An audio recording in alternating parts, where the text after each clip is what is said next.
धामू अपने पूरे परिवार के साथ रामगढ़ में रहता था। उसके परिवार में किसी चीज की कमी नहीं थी। धामू एक पढ़ा लिखा आदमी था, लेकिन एक दिन उसके पिताजी की मृत्यु हो गई और घर की सारी जिम्मेदारी उसकी माँ पर आ गई। लेकिन कुछ समय बाद ही उसकी माँ की भी मृत्यु हो गई। अब धामू अकेला था। धामू को अब समझ नहीं आ रहा था कि वो क्या करे। अब उसके माता और पिता इस दुनिया में नहीं रहे। धामू ने अपने घर का सारा सामान बेचने के बारे में विचार किया और उसने एक रेहड़ी पर अपने घर के सामान को रखा और उसे बेचने निकल गया। जब वो अपने गांव में उस सामान को बेचने निकला तो लोग उसे आवाज लगाने लगे, अरे ओ कबाड़ी वाले, जरा इधर तो आना, दिखा तो जरा क्या क्या सामान है तेरे पास। धामू ये सोचने लगा कि लोग उसे कबाड़ी वाला समझ रहे हैं। फिर वो उस औरत के पास गया।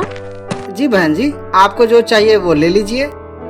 उस औरत को जिस सामान की जरूरत थी उसने उसे बहुत ही कम दाम में खरीद लिया और उससे पूछने लगी, मेरे पास कुछ सामान है जो मेरे किसी काम का नहीं, तुम्हें चाहिए? कहो तो मैं ले आऊं। धामू ये सोचता है कि वो क्यों ना कबाड़े का ही काम शुरू कर दे। फिर वो उस औरत से वो सामान ले लेता है। ऐसे ही लोग उससे घर के सामानों को बहुत ही कम दाम में खरीद लेते थे। बदले में कुछ टूटी फूटी चीजें भी उसे दे दिया करते थे। ऐसे ही समय बीतता गया, लेकिन इस काम से केवल उसका पेट ही भर पाता था। अब उसके पास उसका अपना घर भी नहीं रहा।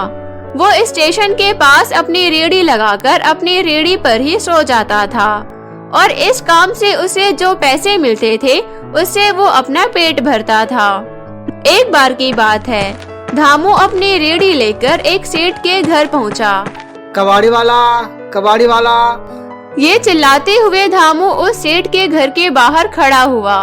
सेठ की पत्नी सेठानी अंदर से बाहर आई। अरे कबाड़ी वाले, तेरा यहाँ क्या काम? जा यहाँ से, चला जा।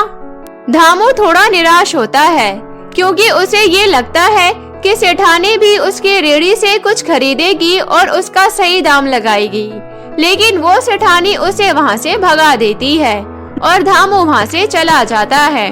धामू के पास केवल अब उसकी कुछ किताबें और कुछ कबाड़े का सामान ही बचा होता है जो किसी भी काम का नहीं होता। वो बहुत ही चिंतित हो जाता है। अब मैं अपना पेट भी कैसे भर पाऊंगा? ये सारा बिना काम का सामान तो कोई नहीं खरीदेगा। 2-4 रुपए भी मिलते थे, अब वो भी नहीं मिलेंगे। पर धामू रोजाना सेठ के घर के सामने जाता था इस उम्मीद में कि एक दिन तो सेठ की नजर मुझ पर जाएगी और वह कुछ सामान तो खरीदेगा ही। फिर एक दिन सेठ अपने घर से बाहर निकलता है। सेठ जल्दी में था। अरे मालिक, कुछ तो खरीद लीजिए, एक बार देख तो लीजिए, शायद आपके काम का भी कुछ मिल जाए। सेठ बहुत जल्दी में होता है, इसलिए वो धामू को डांट देता है। जाओ जाओ यहाँ से, पता नहीं कहाँ से आ जाते हैं सवेरे सवेरे। भला कबाड़े की चीजों में मेरा क्या काम? अगर पैसे ही कमाने हैं तो कुछ काम धंधा क्यों नहीं करते? अरे सेठ जी, कैसी बातें कर रहे हो? भला कबाड़ी वाले को कौन क्या काम देगा? धामू बहुत निराश होता है क्योंकि उसने 2 दिन से कुछ नहीं खाया होता। लेकिन प्रतिदिन वो सेठ के घर के बाहर खड़ा हो जाता है इस आस में कि शायद सेठ ही उसे कुछ काम दे दे। एक दिन सेठ अपने बेटे को स्कूल छोड़ने के लिए अपने घर से बाहर निकलता है। उसे ये बात पता होती है कि वो कबाड़े वाला रोज उसके घर के बाहर आता है, इसलिए सेठ उसे अनदेखा करके उसके बगल से चला जाता है। लेकिन वो कबाड़े वाला उसे पीछे से आवाज लगाता है, सेठ जी रुक जाइए। सेठ को लगता है वो फिर से उसे परेशान करने आ गया। तुम्हें एक बात समझ में नहीं आता क्या? कहा ना कि कबाड़ी की चीजों में मेरा कोई काम का चीज नहीं है। नहीं सेठ जी, मैं आपको परेशान नहीं कर रहा, बस आपके बेटे की इंग्लिश की किताबें नीचे गिर गई थी, बस वही लौटाने आया हूँ। सेठ बहुत अचंभित होता है। पर तुम्हें कैसे पता कि इंग्लिश की किताबें हैं? सेठ जी, इसके ऊपर लिखा हुआ है। अंकल, क्या आपको पढ़ना आता है? हाँ बेटा, मुझे सब पढ़ना आता है। धामू सेठ के बेटे को किताब पढ़कर सुनाता है और सेठ को अपनी सारी आप बीती सुनाता है। तुम इतने पढ़े लिखे हो तो कुछ काम क्यों नहीं करते? मैंने बहुत कोशिश की थी, लेकिन मेरे कपड़े और मेरा काम देखकर मुझे कोई काम नहीं देता।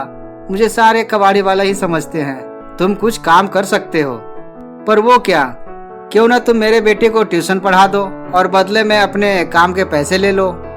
धामू इस काम के लिए मान जाता है और अगले ही दिन सेठ के बेटे को ट्यूशन पढ़ाने आ जाता है। लेकिन सेठ की पत्नी को लगता है कि वो कबाड़ी बेचने के लिए जबरदस्ती उसके घर में घुसा है। तुम अंदर कैसे आ सकते हो? तुम्हें समझ नहीं आता कि तुम्हारे इस घर में या घर के बाहर कोई काम नहीं है। इतने में सेठ वहाँ आ जाता है और वो अपनी पत्नी को समझाता है। तुम ये क्या कह रही हो? ये हमारे बेटे मानू को ट्यूशन पढ़ाने आया है, इसे मैंने ही बुलाया है। आपका क्या दिमाग खराब हो गया है? कोई कबाड़ी वाला हमारे बेटे को ट्यूशन क्या पढ़ाएगा? सेठ धामू को सेठानी की बातों को अनदेखा करने को कहता है। तुम इसकी बातों पर ध्यान मत देना धामू, मैं अभी अपने बेटे मानू को बुला कर लाता हूँ। धामू सेठ के बेटे से पूछता है, तो बताओ बेटा, आज तुम्हें क्या पढ़ना है? लेकिन सेठ का बेटा बिल्कुल नालायक था, उसे तो पढ़ने का भी मन नहीं करता था। धामू को ये बात पता चल जाती है कि उसका पढ़ने का मन नहीं है, इसलिए वो कहता है, चलो ठीक है, आज हम साइंस पढ़ेंगे। सेठ का बेटा साइंस और मैथ में बहुत नालायक होता है। ऐसे ही समय बीतता गया। धामू को उसे पढ़ाते पढ़ाते 1 महीना बीत जाता है। तभी सेठ धामू के पास आता है। ये लो धामू, तुम्हारी मेहनत की कमाई, पूरे 2000 रुपए। जब से मानू को धामू पढ़ाने लगा था, तब से मानू का पढ़ने में भी मन लगने लगा था। और एक दिन मानू की साइंस की परीक्षा आई और वो अपनी क्लास में साइंस और मैथ्स में सबसे अव्वल था। मानू के स्कूल के टीचर्स मानू से खुश रहने लगे और मानू के पिता से उसकी तारीफ करने लगे। ये सब सुनकर सेठ बहुत खुश हुआ और अगले परीक्षा में मानू अपनी क्लास में फर्स्ट आया था। पिताजी, देखिए पिताजी, मैं परीक्षा में अपनी क्लास में सबसे अव्वल आया हूँ।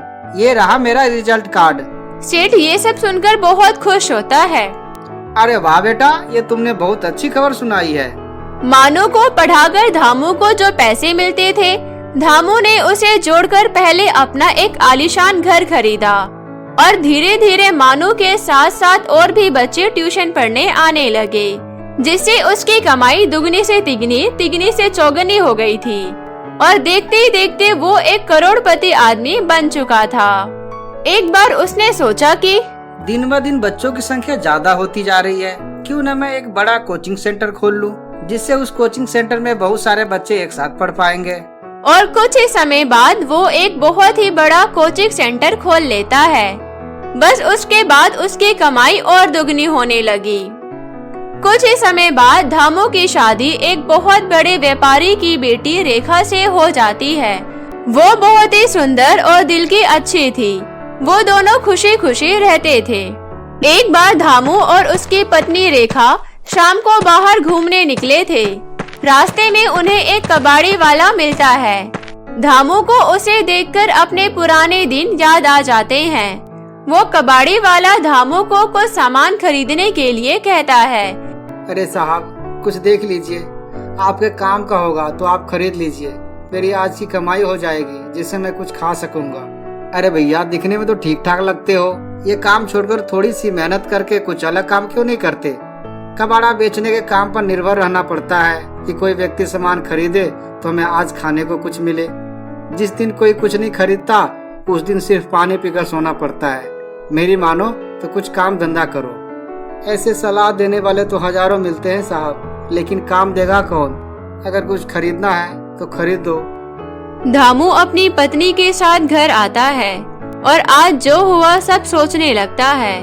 उसकी पत्नी उससे पूछती है, सुनिए जी, चलिए खाना खा लीजिए, क्या सोच रहे हैं आप? आज जो हुआ उसके बारे में सोच रहा था बस। अरे, इसमें इतना सोचना क्या है? ऐसे कितने सारे कबाड़ी वाले हैं जो काबिल होकर भी कुछ नहीं कर पाते। मैं इस दौर से गुजर चुका हूँ, इसलिए मैं ये सोच रहा हूँ कि उन सभी बेरोजगार कबाड़ी वालों के लिए कुछ कर सकूं, जिससे वो अपनी रोजी रोटी कमा सके और अपना पेट भर सके। हाँ, पर आप करेंगे क्या? क्यों न मैं अखबार में इश्तिहार छपवा देता हूँ। जो कबाड़ी वाले पढ़े लिखे हैं वो मेरे कोचिंग सेंटर में आकर काम कर सकते हैं। इस काम के उन्हें पैसे भी मिलेंगे। अगले ही दिन धामू अखबार में इश्तिहार छपवा देता है। जिसे पढ़कर बहुत सारे कबाड़ी वाले प्रेरित होते हैं और बहुत खुश होते हैं कि अब उन्हें भी काम मिलेगा और पैसे भी मिलेंगे। धामू का मन बहुत साफ था। वो एक नेक इंसान था और इस तरह उसने कई सारे कबाड़ी वालों को रोजगार दिया, जिस काम से वो कबाड़ी वाले से करोड़पति बना था। यही मौका उसने बहुत सारे कबाड़ी वाले को भी दिया। तो मेरे प्यारे दोस्तों, कैसी लगी आपको हमारी ये कहानी, हमें कमेंट करके ज़रूर बताएं। और यदि कहानी अच्छी लगी हो तो अपने दोस्तों के साथ भी शेयर करें। और हाँ, अगर आपने अब तक हमारे चैनल पोला कार्टून टीवी को सब्सक्राइब नहीं किया है तो जल्दी से नीचे लाल बटन दबाकर हमारे चैनल पोला कार्टून टीवी को अभी सब्सक्राइब कर लें और साथ ही बेल आइकन को दबाना ना भूलें। तो मिलते हैं फिर किसी नई कहानी के साथ, तब तक के लिए अपना ध्यान रखें।